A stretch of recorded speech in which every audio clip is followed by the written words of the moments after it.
Question number 65, Shri A.R. Reddy. Question number 65, sir. माननीय मंत्री जी, माननीय सदस्य। स्पीकर सर, हम सब पता है और finance minister true follower of Narendra Modi ji, क्योंकि वो हमारे प्रदेश की है finance minister. I wanted to remember one statement which is made by Narendra Modi ji जब मुख्यमंत्री था, जब डॉलर वैल्यू रुपए में 66 रुपए था, तब नरेंद्र आप मोदी प्रश्न जी। पूछिए। सर सर सर सर वो यही प्रश्न है सर। हाँ, वही प्रश्न मैं और नरेंद्र मोदी जी दोनों एक ही प्रश्न पूछना चाह रहे हैं सर। वही प्रश्न मैं पूछ रहा हूँ सर, मुझे मौका दीजिए बस। आप तो आपका प्रश्न पूछिए। सर मैं हमारा प्राइम मिनिस्टर है sir. I can coat, I can follow his direction for the आपका प्रश्न पूछिए। प्रश्न का प्लीज सर। रुपया आईसीयू में पड़ा है। देश का दुर्भाग्य है कि दिल्ली सरकार ने ना देश को रक्षा की चिंता है। आपका प्रश्न है क्या? सर आप यही प्रश्न है सर, यही प्रश्न है सर। आप किसी प्रश्न स्पीकर सर, आप इंटरप्शन मत कर सकते सर। बैठिए, आप एक मिनट बैठिए, एक मिनट बैठिए। Please sit down, please sit down, please sit down, please sit down, please.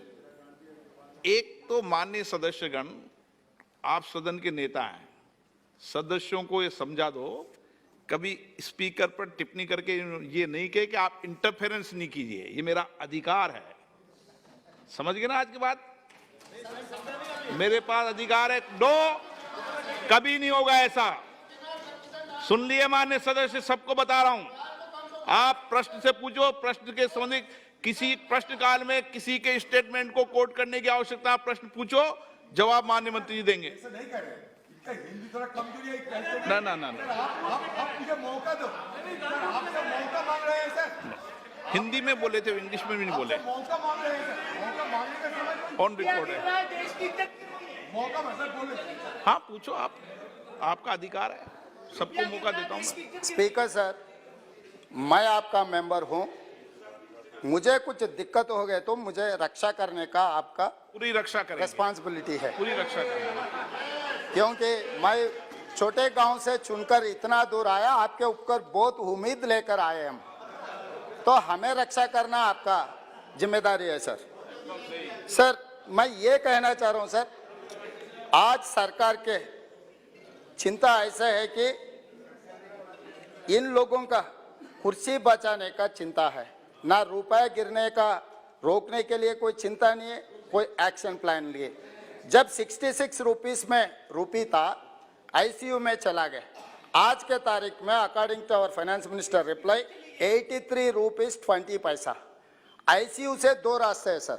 एक रास्ता ठीक होकर घर पर आना, दूसरे रास्ता मार्चरी को जाना। तो ये 83 रुपीस 20 पैसा अगर रुपए का वैल्यू था डॉलर के, तो हम सीधा मार्चरी में चला जा रहा है। इसीलिए मैं ये पूछना चाह रहा हूँ हमारे फाइनेंस मिनिस्टर से, अगर आईसीयू से घर लाने के लिए कोई एक्शन प्लान है क्या? वो उसके मेरा और नरेंद्र मोदी जी का एक ही सवाल है, कब घर पे लाएगा? और मेरा दूसरा, madam one more question, supplementary sir supplementary दूंगा आपको।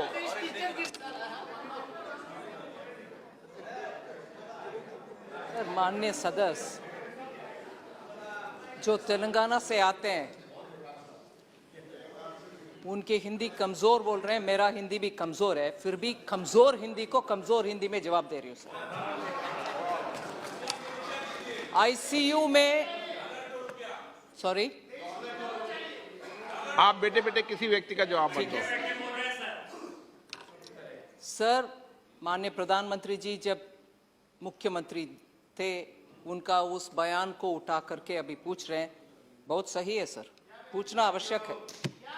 नहीं, ये तो मैं तय करूंगा मंत्री जी, आप नहीं तय करोगे क्या पूछना है सर। इस तरीके का पूछने का जवाब उसको पूछना नहीं पूछना है तो मैं तय करूंगा। वो सही बात है सर। हाँ। मगर अगर वो कोटेशन के साथ उस जमाने के इकोनॉमी के बाकी सब इंडिकेटर्स को भी याद दिलाते, आईसीयू इकोनॉमी पूरे आईसीयू में थे, पूरे इकोनॉमी आईसीयू में थे सर। विपक्ष के नेता बैठकर सुनना चाहिए सर। सर जब तक वो खड़े हैं मैं भी खड़े रहूंगी, मगर जवाब पूरे देने का मौका उनका दीजिए। रिकॉर्ड में नहीं हो रहा, आपका रिकॉर्ड में हो रहा है। पूरे इकोनॉमी सिर्फ डॉलर, सिर्फ रुपी नहीं, पूरे इकोनॉमी तब आईसीयू में थी। पूरे दुनिया भारत को फ्रेजाइल 5 में रखा गया था और उस समय हमारे फॉरेन एक्सचेंज रिजर्व बिल्कुल नीचे था। बहुत सारे लोगों को इसमें दिक्कत है सर। आज पैंडेमिक हो, उसके बाद भी रशिया यूक्रेन वॉर हो, उसके बाद भी हमारे इकोनॉमी फास्टेस्ट ग्रोइंग इकोनॉमी है। और मैं आज भी कह रही हूं, रुपया के विषय कितने लोग को अंदर से ऐसे जलन हो रही है। प्लीज बैठिए, प्लीज बैठिए, आप बैठिए। माननीय सदस्य प्लीज, आपके मेंबर का जवाब नहीं सुनना है आपको। अगर आप आपके मेंबर का जवाब नहीं सुनो, मैं आगे क्रॉस बुला दूंगा। प्लीज आप सर, इस सदन में दुख की बात है कि हमारे सदस्यगण भी हमारे विदेश में अगर हमारे दुश्मन कोई है, उन जैसे अगर हमारी इकोनॉमी अच्छा चलता है और अच्छे फास्टेस्ट ग्रोइंग इकोनॉमी है, फिर भी उसके ऊपर जलन से बात करने वाले लोग इधर है। वो दुख की बात है, क्योंकि जब देश अच्छा आगे बढ़ रहा है सब उसमें गर्व लेना चाहिए, ना कि मजाक उड़ाना। ये मजाक उड़ाने की बात है सर। फास्टेस्ट ग्रोइंग इकोनॉमी और डॉलर, पूरे डॉलर विदेश में स्ट्रांग हो रही है। सिर्फ इकोनॉमी भारत का उसके खिलाफ खड़े हो रहे हैं, उसको आनंद लेना चाहिए, ना कि ऐसे मजाक की बात। शर्म होना चाहिए सर। Please supplementary. माननीय सदस्य, आपको कोई तकलीफ है क्या? आपने प्रश्न पूछा गया? स्पीकर सर, ये प्रश्नकाल है। माननीय सदस्य, मैं आपको लास्ट वार्निंग दे रहा हूं, प्रश्नकाल में बीच में नहीं उठे। स्पीकर सर, माननीय सदस्य का प्रश्न है। फाइनेंस मिनिस्टर जी ने मेरा लैंग्वेज के बारे में कुछ कमेंट किए, ये ठीक नहीं है, क्योंकि मैं शूद्र हूँ, मेरे को स्वच्छ हिंदी नहीं आता होगा। वो ब्राह्मणवादी होगा, उनके लिए लैंग्वेज अच्छा होगा, कोई प्रॉब्लम नहीं है। ऐसे थोड़ी यहाँ पर चर्चा हो रहा है, यहाँ हाउस का अर्थशास्त्र के बारे में चर्चा हो रही है। मैं ये याद दिलाना चाह रहा हूँ सर, 1947 से लेकर ये कैसे बात कर, ठीक बात नहीं कर रही है। अपना लोन्स का है सर 55,87,149 करोड़ सर।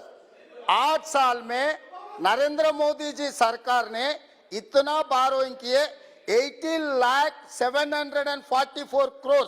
तो ये सरकार ने 67 इयर्स जितने भी सरकार आए थे सब लोग मिलकर 55 लाख करोड़ बारोइंग किए। तो ये नरेंद्र मोदी जी सरकार ने 80 लाख प्लस करोड़ बारोइंग के हर साल 10 लाख करोड़ रुपए आप उधार मांगकर जी रहा है। इस देश को पूरा सर्वनाश सत्यानाश कर दिया ये सरकार। इसीलिए मैं ये पूछना चाह रहा हूँ सर, ये सरकार से अगर रुपए ताकत करना है तो आप foreign investor, foreign institutional investors को देखना है। इसमें आपका एक्शन प्लान क्या है? पिछले 12 साल में जितना इन्वेस्टमेंट्स आया था हिंदुस्तान में 2022 5 महीने में उससे ज्यादा लिक्विडेट कर लेके वापस चला गया। ये सरकार के ऊपर फॉरेन इन्वेस्टर्स को भरोसा चले गया, इंडियन इन्वेस्टर्स का भी भरोसा चले गया। इसीलिए मैं ये पूछना